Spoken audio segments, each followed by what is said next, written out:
Bismillahirrahmanirrahim. Assalamualaikum warahmatullahi wabarakatuh. Alhamdulillah. Puji syukur kita senantiasa panjatkan kehadirat Allah, sebab begitu banyak nikmat yang Allah curahkan kepada kita setiap detik, setiap menit. Kita selalu berada dalam samudera nikmatnya Allah, sehingga terkadang begitu sulit untuk kita menghitung-hitung setiap nikmat-nikmat yang Allah berikan kepada kita. Al-Quran sudah mengisyaratkan tentang hal ini. Seluruh kehidupan kita dibanjiri oleh nikmatnya Allah. Nikmat Allah yang didasarkan oleh kasih sayang Dia kepada kita semua, kepada hamba-hamba. Rahmat Allah senantiasa tercurah kepada kita semua. Setiap saat Allah senantiasa mencurahkan rahmatnya kepada kita semua. Kulla yawmin wa fi sya'ni. Setiap detik, setiap saat Allah selalu bergerak. Allah selalu aktif.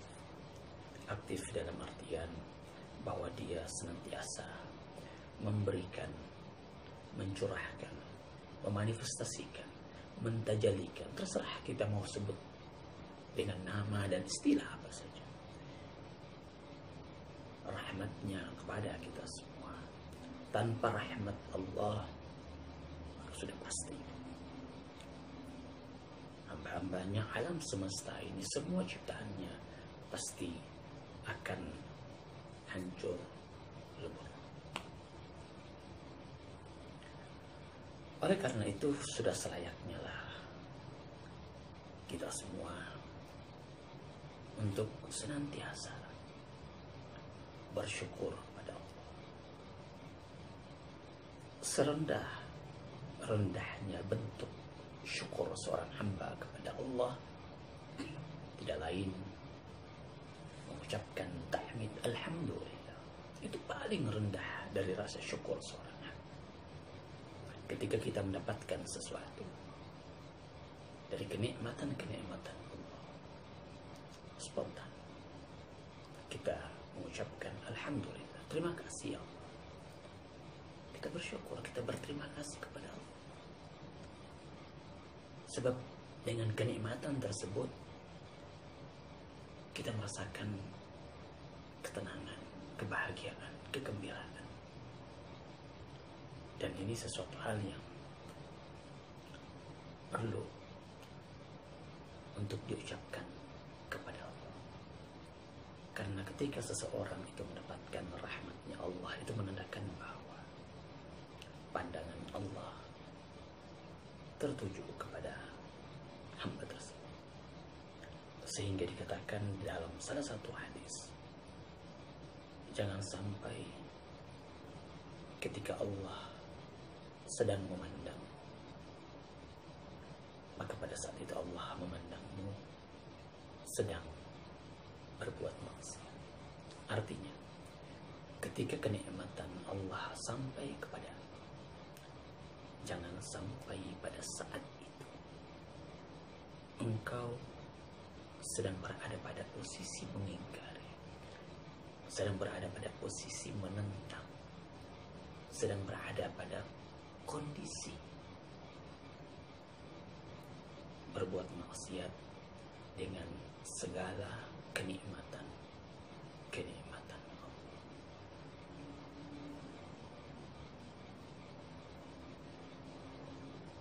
Dan usaha yang paling besar atau rasa syukur yang paling besar yang harusnya diperlihatkan oleh seorang hamba kepada Allah ketika kita berterima kasih dengan kenikmatan yang sampai di tangan kita,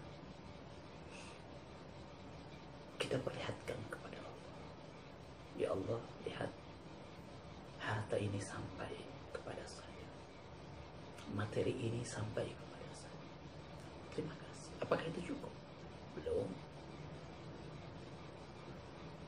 Yang harus kau perlihatkan ketika Allah memberikan hadiah kepadamu, ini hadiah dari Allah. Allah ingin melihat dengan hadiah yang Allah berikan kepadamu, engkau akan berbuat apa.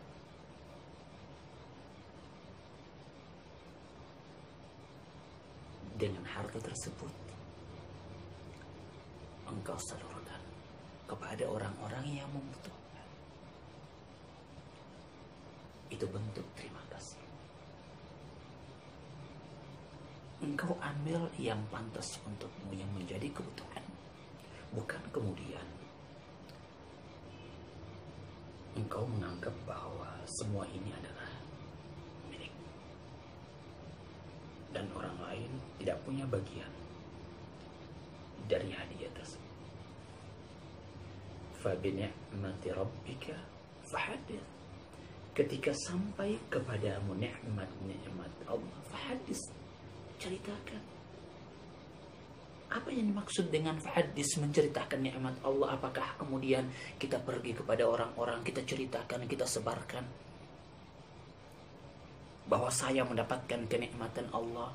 Atau kemudian apa yang selama ini sering kita lakukan ketika kita lagi mendapatkan sesuatu atau berada di meja makan yang merupakan bentuk dari nikmat Allah, makanan-makanan yang begitu berlimpah yang ada di atas meja kita.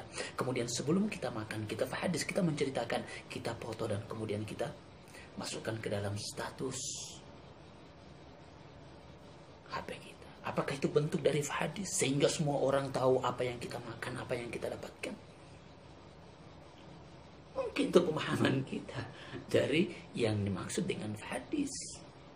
Bukan itu, wahai kawan.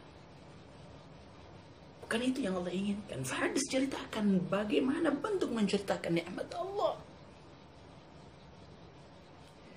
Ceritakan dengan membagi nikmat tersebut kepada orang-orang, sehingga orang pun ikut merasakan kebahagiaan yang engkau rasakan.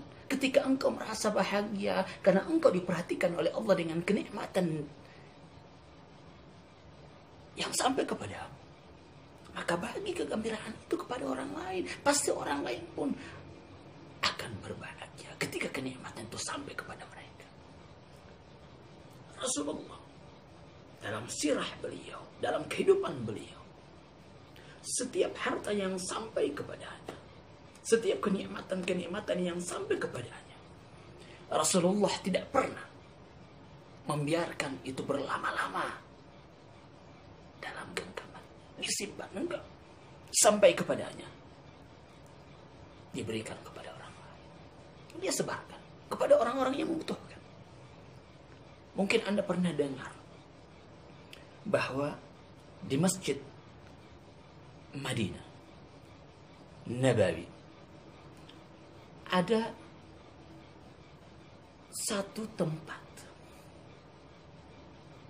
yang disebut dengan Sufa, semacam pelataran yang dimana sahabat-sahabat yang tidak memiliki tempat tinggal, perantau, atau orang-orang yang tidak punya rumah, yang miskin, yang susah,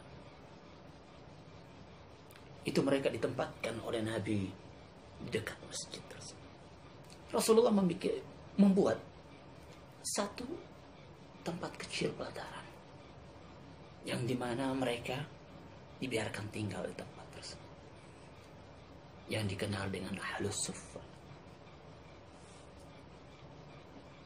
Ketika ada kenikmatan materi, apa saja pemberian yang sampai kepada Rasulullah diberikan kepada mereka, kepada orang-orang yang membutuhkan. Rasulullah tidak membiarkan itu tidur lama di rumahnya.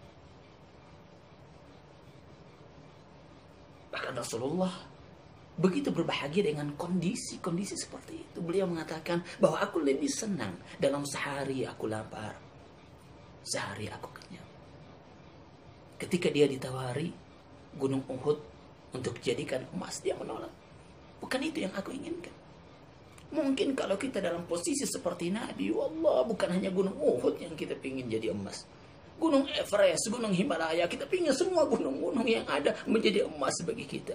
Bahkan mungkin kita minta supaya kita punya kekuatan untuk bisa membuat sesuatu menjadi emas. Itu kan keinginan kita belajar agama, belajar ilmu tasawuf, ilmu sufi. Yang diinginkan apa? Punya kekuatan-kekuatan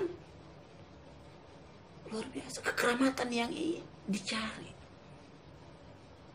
Bukan itu. Hidup bukan hanya untuk kehidupan dunia ini. Untuk apa kekeramatan seperti itu? Itu bukan sufi.